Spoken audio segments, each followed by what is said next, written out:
അതായത് കഴിഞ്ഞ 18-ാം തീയതി ആരോഗ്യവകുപ്പ് മന്ത്രിയുടെ ഓഫീസ് ഇവിടെ നിന്നും കേന്ദ്ര ആരോഗ്യമന്ത്രിയുടെ ഓഫീസിന് ഒരു കത്ത് കൊടുത്തിട്ടുണ്ട്. 20-ാം തീയതി സമയം അനുവദിക്കണമെന്ന്.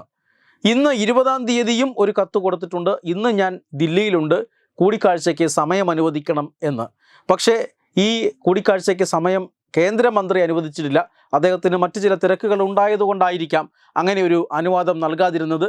അതുകൊണ്ട് തന്നെ പോയതുപോലെ കേരളത്തിലെ ആരോഗ്യമന്ത്രി ഇപ്പോൾ തിരിച്ചു വരികയാണ്. ആശാ വർക്കർമാരുടെ വിഷയം ഉന്നയിക്കാനായി ഞാനിതാ കേന്ദ്ര ആരോഗ്യമന്ത്രിയെ കാണാൻ പോയി.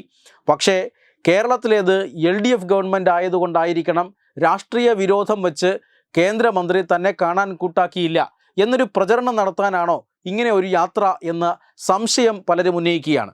അതായത് പ്രതിപക്ഷ നേതാവ് അടക്കം ഈ സംശയം ഉന്നയിച്ചു കഴിഞ്ഞു. പ്രതിപക്ഷ നേതാവ് പറഞ്ഞത് കേരളത്തിൽ നിന്നും ഒരു മന്ത്രി ഇക്കാര്യത്തിന് വേണ്ടി അല്ലെങ്കിൽ കേന്ദ്രമന്ത്രിയെ കാണാൻ വേണ്ടി മാത്രം ദില്ലിക്ക് പോവുകയാണ് എങ്കിൽ അപ്പോയിൻമെൻറ്റ് കൺഫേം ആയിരിക്കണം.